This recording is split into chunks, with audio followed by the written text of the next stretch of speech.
بسم اللہ الرحمن الرحیم الصلاۃ والسلام علیکہ یا سیدی یا رسول اللہ وعلی آلک و صحابک یا سیدی یا خاتم النبیین۔ محترم دوستو، مفتی سید مبشر رضا قادری منتظم اللہ ختم النبوت فورم آپ کی خدمت میں حاضر ہے۔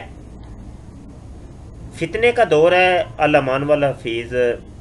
آج کے دور کے اندر لوگ اسلام کا لبادہ اوڑھ کے قرآن اور حدیث کو ہاتھ میں تھام کے قرآن اور حدیث کی مخالفت کرتے ہیں، اللہ اور رسول کی مخالفت کرتے ہیں، اللہ اور رسول کی توہین کرتے ہیں، اور باور یہ کرواتے ہیں جی ہم سب سے بڑے مسلمان ہیں، اور دیکھو سب سے بڑے اسلام کے دائی تو ہم ہی ہیں، اور ہمیں تو دائی بنا کے بھیجا گیا ہے۔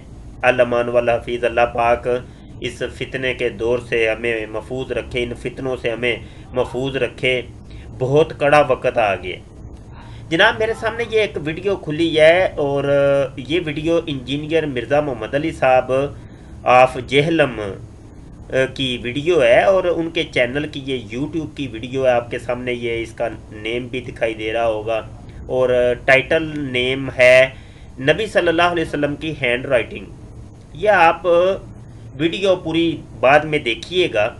مجھے یہ ویڈیو دیکھ کے انتہائی صدمہ ہوا، دل کو بہت دکھ پہنچا ہے، خدا کی قسم میں آپ کو بتا نہیں سکتا، اور اس چیز کی تصدیق آپ بھی کریں گے جب آپ یہ ویڈیو دیکھیں گے تو آپ کو پتہ چل جائے گا۔ اس ویڈیو میں سے چند اقتباسات بھی میں آپ کو دکھاتا ہوں۔ ویڈیو کا خلاصہ یہ ہے کہ انجینئر مرزا محمد علی صاحب نے نبی عالم صلی اللہ علیہ وسلم کو امی بتایا ہے، اور کہا ہے کہ امی کیا ہوتا ہے جی؟ ان پڑھ۔ امی کیا ہوتا ہے؟ جاہل۔ امی کیا ہوتا ہے؟ جس کو پڑھنا لکھنا نہیں آتا۔ امی کیا ہوتا ہے؟ جو اجڈ قسم کے جاہل لوگ ہوتے ہیں ان کو کہتے ہیں امی۔ علمان والحفیظ، مجھے تو یہ دیکھ کے سن کے میرے وہ جذبات اب یہاں نہیں کہ میں اس کا اظہار کر سکوں۔ بہت دل دکھ ہے۔ آئیے جی پہلے تو آپ وہ مقامات دیکھ لیں جہاں پر انہوں نے یہ تبصرہ کیا ہے۔ اس ویڈیو کے 40 سیکنڈ پر ہم آپ کو لیے چلتے ہیں، تو یہاں پر یہ 40 سیکنڈ اور سن لیں جی۔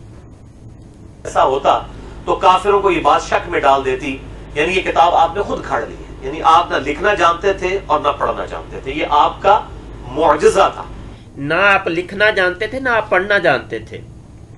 یہ صرف ایک بات ہی یہ لے لیں کہ نبی عالم صلی اللہ علیہ وسلم اگر لکھنا اور پڑھنا جانتے ہی نہیں تھے تو کوئی بھی ملحد، ایتھیسٹ اور اسلام مخالف جو لوگ ہیں، یہودی ہیں، عیسائی ہیں، ہندو ہیں، سکھ ہیں، عیسائی ہیں، یہ سارے اعتراض کر سکتے ہیں کہ تمہارا نبی تو لکھنا پڑھنا نہیں جانتا، تو وہ دائی بنا کے بھیجا گیا ہے، وہ تو ہمیں تربیت کیا کرے گا؟ ہمیں لکھنا پڑھنا کیا سکھائے گا؟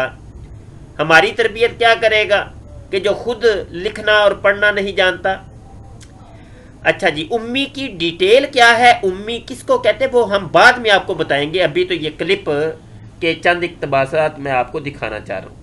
آئیے جی 1 منٹ اور 50 سیکنڈ کے اوپر میں آپ کو لیے چلتا ہوں، یہ بھی سن لیں جی۔ مطلب یہ نہیں ہے کہ کوئی آپ صلی اللہ علیہ وسلم کا کوئی دایاں ہاتھ کام نہیں کرتا تھا یا آپ بالکل ہی کچھ نہیں لکھ سکتے تھے۔ یعنی ظاہر ہے کہ ایک عام بھی سمجھدار آدمی جس نے پہلے کبھی کوئی چیز نہ لکھی ہو، اس کے ہاتھ میں بھی اگر آپ بال پوائنٹ پکڑا دیں تو وہ بھی کچھ نہ کچھ تو لکھ ہی لیتا ہے دیکھ کے۔ اس درجے تک آپ صلی اللہ علیہ وآلہ وسلم بھی لکھ لیا کرتے تھے۔ اور ایک جی جناب، عام سمجھدار آدمی کے ہاتھ میں بھی اگر قلم پکڑا دیا جائے جس نے پہلے کبھی نہیں لکھا پڑھا، جو بالکل ان پڑھ ہے، تو وہ بھی کچھ نہ کچھ لکھ لیتا ہے، اور اس درجے کا نبی عالم صلی اللہ علیہ وسلم بھی کچھ نہ کچھ لکھ لیتے تھے۔ یہ الفاظ نوٹ کریں، اس درجے کے، ٹھیک ہے جی۔ یہ دوبارہ کوئی چیز نہ لکھی ہو، اس کے ہاتھ میں بھی اگر آپ بال پوائنٹ پکڑا دیں تو وہ بھی کچھ نہ کچھ تو لکھ ہی لیتا ہے دیکھ کے۔ اس درجے تک آپ صلی اللہ علیہ وآلہ وسلم بھی لکھ لیا کرتے تھے۔ اس درجے کا وہ تشبیہ کس سے دی ہے، تمثیل کس سے دی ہے؟ وہ ان پڑھ جاہل سے۔ استغفر اللہ، نقل کفر کفر نہ باشد، یہ میرے نزدیک بہت بڑی توہین ہے، بہت بڑی گستاخی ہے۔ میرے جذبات یہاں پہ کنٹرول نہیں ہو رہے کہ میں ان کو الفاظ کا کون سا لبادہ اڑاؤں کہ تشبیہ دی وہ ایک جاہل کے ساتھ کہ اس درجے کے نبی کریم صلی اللہ علیہ وسلم لکھ لیتے تھے. علمان والا فیض استغفر اللہ. جناب میں آپ کو لیے چلتا ہوں 4 منٹ اور 18 سیکنڈ کے اوپر، 4 منٹ 18 سیکنڈ کے اوپر. یہ بھی سن لیں ذرا، یہاں پر یہ لیں الفاظ جو اس بات کا ثبوت ہے کہ آپ صلی اللہ علیہ وآلہ وسلم تھوڑا بہت لکھ لیا کرتے تھے. کوئی بالکل ایسا معاملہ نہیں تھا کہ آپ کچھ لکھ نہیں سکتے تھے. جی تھوڑا بہت لکھ لیا کرتے تھے، تھوڑا بہت لکھ لیا کرتے تھے. یہ کوئی بھی آج یہودی، عیسائی، ہندو، سکھ، بدھسٹ، کوئی بھی اسلام دشمن جو عناصر ہیں وہ بھی اعتراض کر سکتے ہیں تمہارا نبی تو تھوڑا بہت لکھ لیا کرتا تھا. جی جناب تھوڑا بہت لکھ لیتے تھے. انجینئر مرزا محمد علی صاحب آپ وہ یہ نا جب کسی کا کوئی استاد نہیں ہوتا وہ بہک جاتا ہے، وہ گرتا ہے، وہ گھڑوں کے اندر گر جاتا ہے. تو آپ کسی استاد کے سامنے زانوے تلمیذ طے کرتے، آپ کو کوئی شدھ بدھ ہوتی اور یہ اس قسم کی آپ بے ادبی والی، نبی عالم صلی اللہ علیہ وآلہ وسلم کی بے ادبی والی باتیں نہ کرتے. آئیے میں آپ کو بتاتا ہوں کہ امی کس کو کہتے ہیں.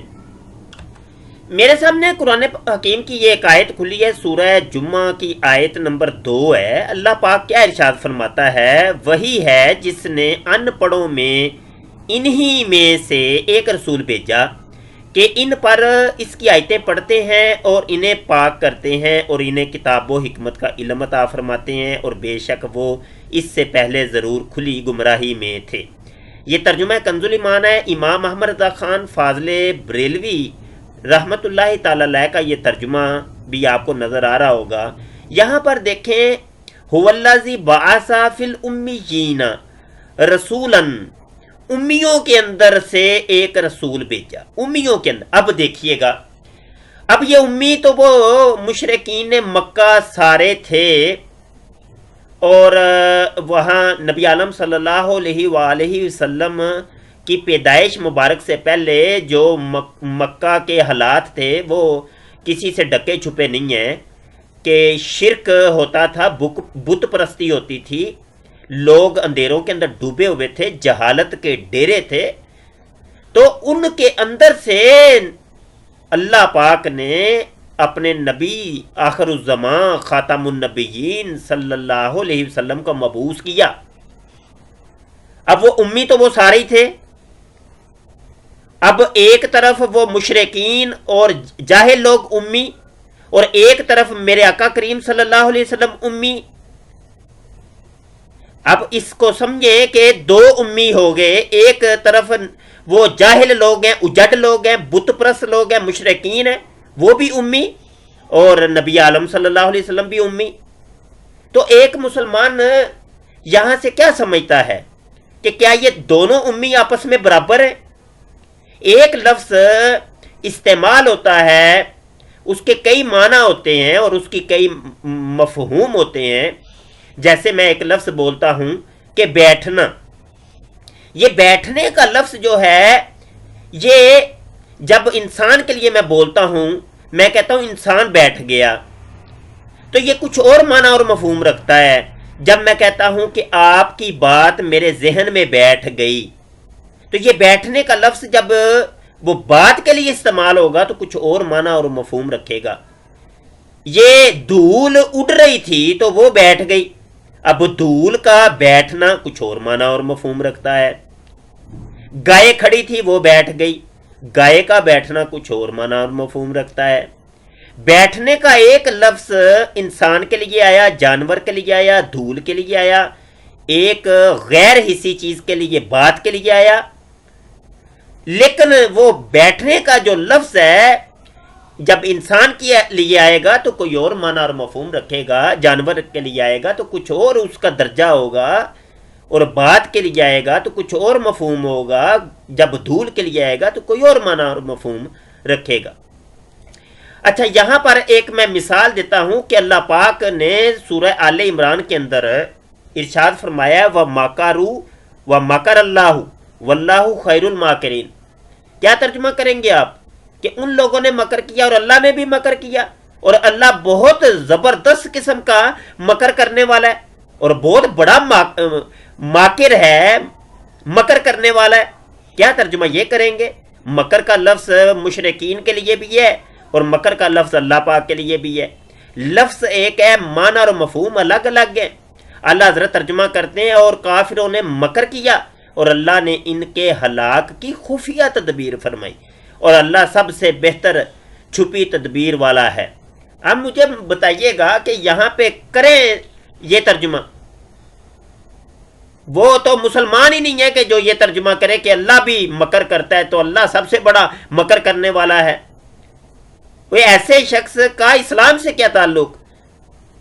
اصل بات یہ ہے کہ یہ علوم القرآن کی کتابیں ہمیں بتاتی ہیں کہ جہاں پہ یہ علوم القرآن کے فن پڑھائے جاتے ہیں کہ قرآن حکیم کا ترجمہ کس طریقے سے کرنا ہے، کہ اس کی معنی اور مفہوم اور مراد کو کیسے سمجھنا ہے، کہ ایک لفظ جب مشترک ہوتا ہے تو اس کا معنی اس کے مخاطب کی درجے اور سٹیٹس کے اعتبار سے کیا جاتا ہے کہ یہاں پہ اس کا مخاطب کون ہے.